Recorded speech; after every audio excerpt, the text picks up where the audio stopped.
Olá, pessoal dos terceiros anos. Vamos, então, dar início à nossa terceira atividade bimestre, que é uma continuidade do que a gente viu na semana passada. Vamos aprofundar um pouco o conhecimento sobre o que defendeu, o que pensou cada um não, né? Os principais filósofos do iluminismo. Porque o iluminismo tem uma grande quantidade de pensadores. A gente vai pegar os principais aí e aprofundar um pouquinho cada um deles. Aí vocês vão me perguntar, mas eu preciso saber o nome de todos esses caras aí? Precisa. Eu preciso saber as obras dele, o que eles pensavam? Precisa. Quem vai fazer vestibular precisa. Tá? E quem é cidadão também, quer entender um pouco o mundo em que vive, precisa entender um pouco as ideias que esses caras lá no século XVIII, século XVII, John Locke, defenderam. Então, para me ajudar nesse processo, a gente vai dividir essa atividade em algumas etapas. A primeira etapa, eu vou pegar uma apresentação que eu pedi para o Felipe, meu filho, que já deu uma força na questão de ideologia, separar algumas frases de alguns filósofos aí, dos principais, para a gente pensar um pouco sobre essas frases e ver alguns conceitos que são bastante importantes dentro do iluminismo, né? Então, eu vou pegar a apresentação dele e a gente vai bater um papo em cima dela. Ele fez também um apanhado do que é o iluminismo, nós já vimos na semana passada, mas vamos dar uma reforçada aí para recuperar algumas coisas importantes. Vamos lá. O que foi o iluminismo? Isso aí é coisa que vimos na semana passada, mas vamos reforçar. O iluminismo foi um movimento intelectual que surgiu durante o século XVIII na Europa, que defendia o uso da razão contra o antigo regime e pregava maior liberdade econômica e política. Então, um conceito aí. Antigo regime. O que é o antigo regime? O regime é aquela forma de organizar a sociedade política caracterizada pelo poder na mão da nobreza e o rei absolutista. Então, no século XVIII, a Europa vive o antigo regime. Rei absolutista, nobreza no poder, aquela sociedade estamental. Isso é o antigo regime. Então, o iluminismo ele vai defender o uso da razão, racionalismo, uma característica importante do iluminismo, contra o antigo regime. Pedindo o quê? Maior liberdade econômica e política. Em síntese, é isso daí. Ainda entre os conceitos principais do iluminismo, temos aqui o seguinte. As críticas do movimento ao antigo regime, elas abordavam vários aspectos, como o mercantilismo, o absolutismo monárquico, o poder da Igreja Católica. Então, os iluministas combatiam a Igreja Católica, o absolutismo monárquico, o mercantilismo. Isso daí também vimos na semana passada. Com base nos 3 pontos acima, podemos afirmar que o iluminismo defendia a liberdade econômica, ou seja, a não intervenção do Estado na economia. O mercantilismo defendia a intervenção do Estado na economia, o Estado fazendo regras. Posso fazer o chapéu desse jeito? Pode? Não, não pode, tem que ser feito desse jeito. Tá? O iluminismo defende a não intervenção, a liberdade econômica, que as pessoas produzam e comercializem do jeito que bem entender. É aquilo que a gente chama de laissez-faire, para usar aquela frase lá do Gourmet, laissez-faire, deixar e fazer, deixar as pessoas produzirem do jeito que bem entender. Certo? Defendia o antropocentrismo, ou seja, a crença de que o ser humano pode mudar a sua vida, que com o avanço da ciência, da razão, do racionalismo, os seres humanos podem mudar a sociedade que eles vivem, tomando o destino nas suas próprias mãos. Tá? E também isso tem a ver um pouco com o fortalecimento da burguesia, que vai estar por trás desses ideais. A burguesia muito enriquecida não tem mais interesse naquela sociedade do antigo regime. Ela quer promover uma sociedade onde ela possa aumentar seus lucros, ter prestígio, que não tinha. E aí, então, o iluminismo também está ligado ao fortalecimento do pensamento burguês. O iluminismo, obviamente, defendia mudanças na sociedade. Então, eram mudanças políticas, econômicas e sociais baseadas nos ideais de liberdade, igualdade e fraternidade. Esses são os lemas da Revolução Francesa que a gente vai ver logo em seguida, que foi um grande marco que separa a idade moderna da idade contemporânea e abre espaço para o capitalismo deslanchar. Então, a Revolução Francesa, para a gente entender, a gente tem que entender o iluminismo. O iluminismo tinha apoio da burguesia, pois os pensadores e os burgueses tinham interesses comuns. Por exemplo, maior liberdade, liberdade de comércio, liberdade de pensamento, tolerância religiosa, defesa da propriedade privada. São valores que interessam à burguesia, que são levados como bandeira pelos pensadores iluministas. As ideias liberais do iluminismo se disseminaram rapidamente pela população. Alguns reis absolutistas, com medo de perder o governo ou mesmo a cabeça, passaram a aceitar algumas ideias iluministas. Outro conceito importante. Esses governantes absolutistas, que, sem abrir mão do poder total nas suas mãos, começam a agir aceitando algumas propostas dos iluministas, dando maior liberdade religiosa, dando maior liberdade de expressão, fortalecendo um pouco a educação. Esses governantes, embora absolutistas, eles vão tomar medidas que estão em acordo com o que os iluministas defendiam. Esses governantes são chamados de déspotas esclarecidos. Déspota é um governante muito poderoso, ele continua tendo muito poder. Esclarecido porque usa esse poder para fazer reformas nos seus países, como Frederico II na Prússia, como Catarina Grande na Rússia, Marquês de Pombal em Portugal.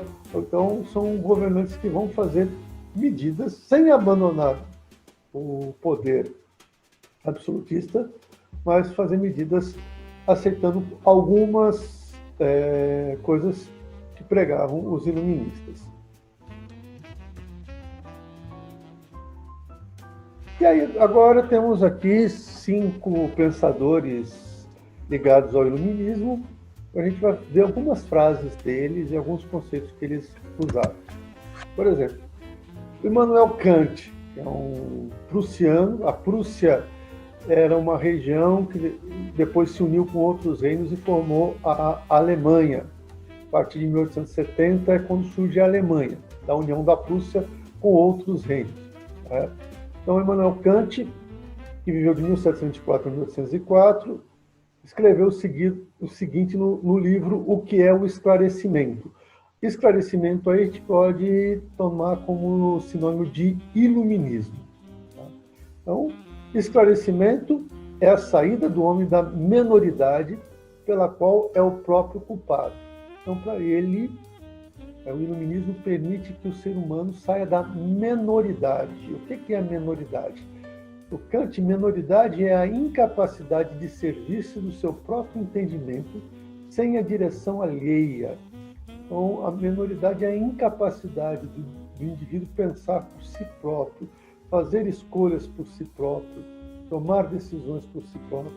Ele está sempre dependendo de que alguém diga para ele o que ele vai fazer, de que alguém, ou seja, um cara que está na menoridade, ele não é protagonista, para usar uma terminologia da escola de tempo integral. Para você ser uma pessoa realmente protagonista, você não pode estar dentro da menoridade. O homem é o próprio culpado por essa incapacidade, quando sua causa reside na falta, não de entendimento, mas de resolução e coragem de fazer uso dele sem a direção de outra pessoa. Então, segundo Kant, muitas pessoas se mantêm no estado de menoridade porque elas são preguiçosas, elas têm medo de assumir responsabilidades e ficam sempre na dependência de que alguém assuma as responsabilidades por elas, alguém faça algo por ela. Para o Kant, o iluminismo rompe com isso. O iluminismo estimula as pessoas a pensarem por si próprias, agirem a partir do entendimento que elas próprias têm. Ou seja, deixem o estado de minoridade. Né? Então, ele termina o texto aí falando a frase, falando o seguinte: ousa fazer uso do teu próprio entendimento. Então, ouse, tenha coragem de pensar, tenha coragem de agir, é lógico que agir com base na razão, com base no esclarecimento, com base no entendimento. É esse o conselho que Kant dá. Eis o lema do esclarecimento, eis o lema do iluminismo. Então, Kant é o último filósofo iluminista, ele já aponta uma nova discussão que vai surgir ao longo do século XIX. Ele morre em 1804. Vamos para outro pensador aqui. Voltaire, Jean-Marie Arouet. Tem até os memes, estou esquecendo de comentar os memes. Deixa eu ver o meme do Kant aqui. Qual que era? Opa, não.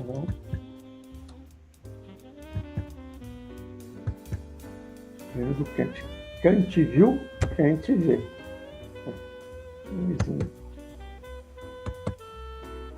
Voltaire. Duas frases do Voltaire aqui. Olha aqui, vamos ver o meme primeiro aqui. Miga, te considero pacas, você mora no meu coração. Voltaire, não podemos publicar isso. Daí ele escreve: todas as grandezas do mundo não valem um bom amigo. A frase dele. Vamos lá. Voltaire, que viveu de 1694 a 1728, ele escreveu o seguinte: a única arma contra esse monstro, o fanatismo, é a razão. Então, a razão é capaz de acabar com o fanatismo, a intolerância. A única maneira de impedir os homens de serem absurdos e maldosos é esclarecê-los. Olha que ele usa o mesmo termo do Kant, esclarecimento. Para tornar o fanatismo execrável, é preciso apenas afigurá-lo. Então, é uma frase que mostra o quanto ele combatiu o fanatismo, a intolerância, o preconceito. Acho que estão tudo junto aí, fanatismo, intolerância, preconceito. São coisas que andam de mãos dadas e eram combatidas pelo Voltaire. Outra frase dele do livro Cartas Filosóficas, de 1733. Se houvesse na Inglaterra apenas uma religião, o despotismo seria temível. Se houvesse duas, elas se degolariam mutuamente. Mas há 30 e elas vivem em paz e felizes. Olha aqui o que ele está falando. Cabe um esclarecimento antes de comentar a frase. Para fugir de uma prisão, ele se exilou na Inglaterra. Prisão por quê? Porque ele pensava de forma livre, né? E acabava ofendendo a nobreza, a igreja e tal, e sempre foi perseguido por causa disso. Então, para escapar de uma prisão, ele acabou indo se exilar na Inglaterra. E ele foi para lá depois de 1688, porque em 1688, está errado aqui, a data de nascimento dele aqui deve ser 1649. Também não, né? Tá estranha essa data aqui. Vou dar uma verificada. Aliás, tem um texto com a data lá, depois a gente dá uma verificada nessa data de nascimento dele, tá? De nascimento e morte, tá estranho. Ele viveu algum tempo depois dessa data aí. Mas vamos lá. Ele, quando foi para a Inglaterra, ele chegou num país que tinha passado por uma revolução, em 1688, chamada Revolução Gloriosa. Esse é o último assunto do nosso bimestre, desse bimestre aqui. Nessa revolução, o que aconteceu? A burguesia tomou o poder, tiraram o rei absolutista do poder e deram poder para o parlamento. O parlamento passou a fazer leis, então o poder não ficava mais na mão de uma pessoa. O rei não era mais absolutista. E com isso, a Inglaterra viu um período de maior liberdade, se comparado com a França. Havia liberdade de expressão, havia liberdade de tolerância religiosa, e muitas religiões começaram a florescer ali. Olha o que ele fala aí. Se houvesse apenas uma religião, seria o despotismo. Por quê? Porque ela ia impor a sua visão de mundo. Sempre onde teve uma única religião, ela impôs. Pega toda a Idade Média, a Igreja Católica impondo a maneira das pessoas pensarem. Onde o islamismo também mais radical, ele existe, um determinado, agora, né? E no passado o islamismo era mais tolerante, né? Você vê esse despotismo. Né? Se houvesse duas, as duas iam ficar brigando interminavelmente. Mas como tem muitas, elas vivem em paz e felizes. Então é uma frase que fala da diversidade, da tolerância, como a diversidade promove a tolerância entre as pessoas.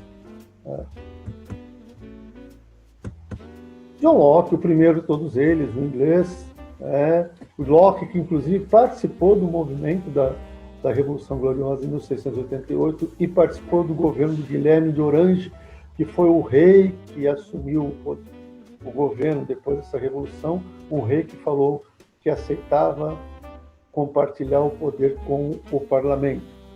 Olha o que ele fala nessa frase aqui. O estado de natureza é um estado de perfeita liberdade para o homem ordenar as ações e regular as posses conforme achar conveniente, dentro dos limites da lei da natureza, sem pedir permissão ou depender da vontade de qualquer outro homem.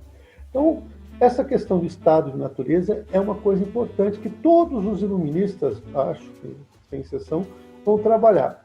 É uma criação do Hobbes, do Thomas Hobbes.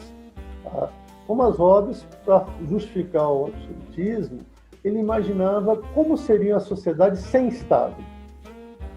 Porque a gente pode entender como estado de natureza. É uma imaginação que os filósofos fazem sobre como seria o oposto da sociedade civil. A sociedade civil é a sociedade organizada no Estado, governo, leis. Como seria viver sem isso? Então, muitos até se baseavam, por exemplo, no relato que se fazia sobre os índios da América, que viviam aqui no estado de natureza, sem sociedade civil. Então, Locke ele vai, junto com outros iluministas, imaginar o estado de natureza. O que é o estado de natureza? Então, a sociedade, como é que ela vivia antes do Estado. E nesse ponto, Locke difere do Hobbes. E o Hobbes imaginava o estado de natureza uma coisa muito violenta. O homem é o lobo do homem. Tá? Por isso precisava de um Estado forte, todo-poderoso, para acabar com os conflitos que haveriam. O Locke fala que não, o estado de natureza é um estado de liberdade. O ser humano ele pode se organizar livremente dentro do estado de natureza. Tá? É onde ele exerce plenamente a sua liberdade, tá? Sem pedir permissão ou depender da vontade de qualquer outro homem. Continuando, o estado de natureza tem uma lei de natureza para governá-lo, que a todos obriga. Ou seja, o que é a lei da natureza? São as leis da gravidade. Você não controla a natureza, você está submetido ao que a natureza coloca para a gente. A época certa de plantar, a época certa de colher. Então, são o que a lei, a vida é organizada a partir do que a natureza estipula para as pessoas. Certo? E a razão que essa lei ensina a todos. Vamos voltar um pouquinho. O estado de natureza tem uma lei de natureza para governá-lo, que a todos obriga. E a razão que essa lei ensina a todos os homens que tão só a consultam, sendo todos iguais e independentes, que nenhum deles deve prejudicar a outro na vida, na saúde, na liberdade ou nas posses. Então, para o Locke, a razão nos ensina que nós não devemos, nenhum homem deve prejudicar outro homem na sua vida, na sua saúde, na sua liberdade ou nas suas posses. Ou seja, para o Locke, a razão diz que no estado de liberdade todos têm que respeitar a vida dos outros, a saúde dos outros, a liberdade dos outros e a posse dos outros. Tá? Mas o Locke admite que nem sempre era assim. O Locke admite que, embora a nossa razão diga a gente para agir nesse sentido, lá no estado de natureza, algumas pessoas não agiam nesse sentido. E atentavam contra a vida dos outros, tomavam a propriedade dos outros. Certo? Portanto, para o Locke, as pessoas passaram a viver em sociedade para se proteger desse tipo de ação. De alguém indo lá que se julgue mais forte, tome a sua terra. Alguém que se julgue mais forte vai lá, escraviza você ou te mata. Como você pode se proteger disso? Criando a sociedade civil. com o Estado, leis, punição para quem não cumpre as leis. Só que isso limita a liberdade do ser humano. É aí que, então, o Locke entra com a chave do pensamento dele. Olha, se o ser humano abre mão da sua liberdade para aceitar um governo, tá? E a liberdade é o bem mais precioso que ele tem, certo? Esse governo não pode atentar contra a liberdade das pessoas. Principalmente, o governo não pode atentar contra a vida, contra a liberdade e contra a propriedade das pessoas. Então, para o Locke, vida, liberdade e propriedade seriam direitos inalienáveis que nenhum governo poderia tomar das pessoas. E para ele, ainda nesse mesmo livro, o segundo tratado sobre o governo civil, que ele escreveu em 1689, a população, se um governo não respeita esses direitos básicos da população, direito à vida, à propriedade e liberdade, a população tem o direito de se organizar e lutar para tirar esse governo, porque ele é um governo ilegítimo. Porque a população, historicamente lá atrás, segundo Locke, só aceita um governo, abre mão da sua liberdade para aceitar um governo, para que tenha preservados esses direitos. Então é a função primordial do governo para o Locke, é preservar a vida, a liberdade e a propriedade. Nesse ponto aí, a burguesia tem muito interesse nas ideias do Locke, porque a burguesia tem muito interesse em manter consigo a sua propriedade. Certo? Rousseau é um cara bastante à frente dos outros iluministas. Ele pensou coisas muito diferentes dos outros iluministas. Então tem até um meme aqui, ó, o homem nasce bom, mas as mensagens do WhatsApp o corrompem. Essa é boa. Parafraseando a frase dele, de que o homem nasce bom, mas é a sociedade que o corrompe, a sociedade que o faz perder as suas melhores faculdades, né, que a natureza o deu. Então, vamos lá. Deu para aí. Vamos lá. Essa frase é muito citada em vestibular, que está aqui. O homem nasceu livre e em toda parte se encontra sob ferros. De tal modo acredita-se o senhor dos outros, que não deixa de ser mais escravo do que eles. Cada um de nós põe em comum cada pessoa e toda a sua autoridade sob o supremo comando da vontade geral, e recebemos em conjunto cada membro como parte do todo. É uma frase muito citada do contrato social, né? Onde ele fala o seguinte, que na natureza, todos nascem livres, mas na sociedade civil, não. Nem o rei, que se julga mais poderoso de todos, é livre. Todos têm que estar submetidos a uma coisa que ele chama de vontade geral. Essa vontade geral é um conceito meio difícil de explicar, de entender. Ela não é um consenso sobre as coisas. Não é a vontade na maioria. A vontade geral, segundo Rousseau, seria aquilo que a sociedade quer para o futuro. Não aquilo que ela precisa imediatamente, mas aquilo que ela quer para o futuro. E essa vontade geral só poderia ser obtida numa sociedade onde houvesse pouca desigualdade social. Porque onde há muita desigualdade social, é impossível a gente ter a vontade geral na medida em que uma camada que tem poder vai representar a sua vontade, vai ser o caminho. Então, ele defende, o Rousseau, que para que a vontade geral seja obtida na sociedade, haja uma diminuição na desigualdade social.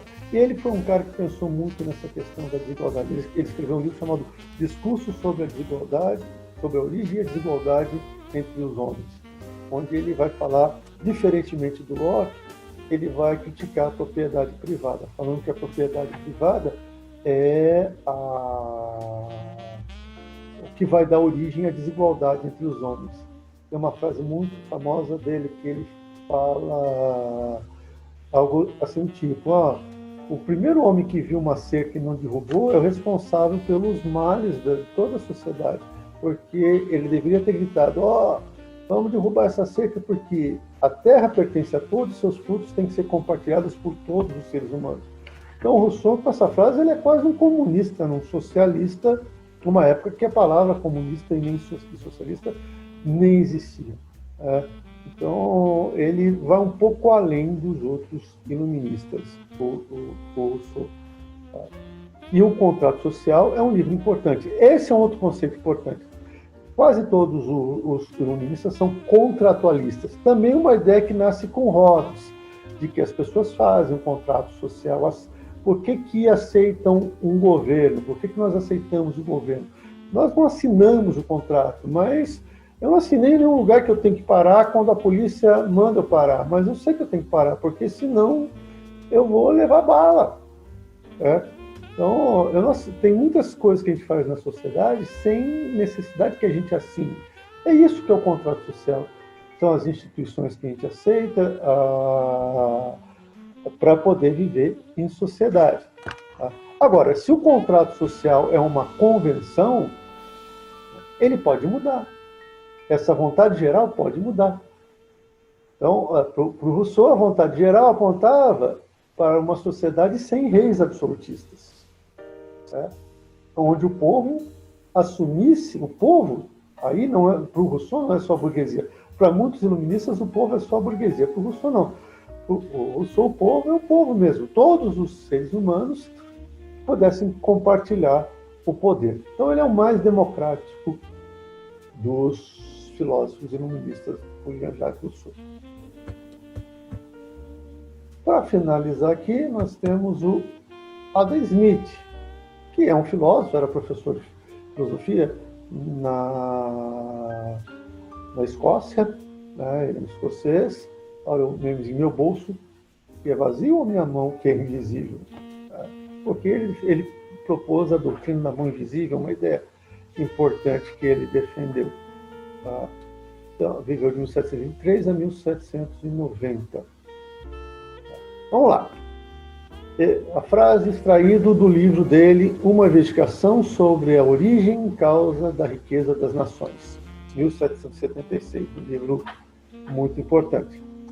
Ele fala o que aqui? Todo indivíduo necessariamente trabalha no sentido de fazer com que o rendimento anual da sociedade seja o maior possível. Na verdade, ele geralmente não tem intenção de promover o interesse público, nem sabe o quanto promove. Ao preferir dar sustento mais às atividades domésticas que à exterior, ele tem em vista apenas sua própria segurança. E, ao dirigir essa atividade de maneira que sua produção seja de maior valor possível, ele tem em vista apenas o seu próprio lucro. E, nesse caso, como em muitos outros, ele é guiado por uma mão invisível a promover um fim que não fazia parte de sua intenção. O que ele está dizendo aí? Ele está justificando o egoísmo. Está falando, uma pessoa egoístamente que vai buscar o enriquecimento, ele vai gerar emprego, ele vai desenvolver coisas e vai acabar promovendo o desenvolvimento de toda a sociedade.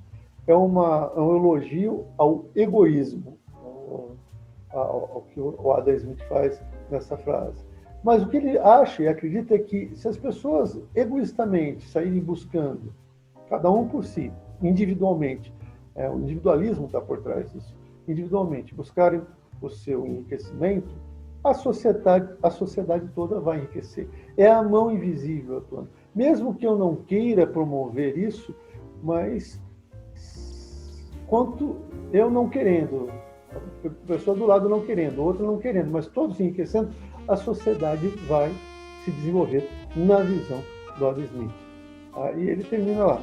E o fato deste fim não fazer parte de sua intenção nem sempre é o pior para a sociedade. Ao buscar o seu próprio interesse, ou seja, ser egoísta, frequentemente ele promove o da sociedade de maneira mais eficiente do que quando realmente tem a intenção de promovê-lo. Então ele acha até que a pessoa, quando quer fazer alguma coisa, não faz de forma tão... Quer ser altruísta, ele não consegue fazer tão bem do que sendo egoísta. Então, é uma ideia importante dentro do pensamento do Adam Smith e tem muito a ver com o individualismo que caracteriza a sociedade liberal capitalista. Bom, pessoal,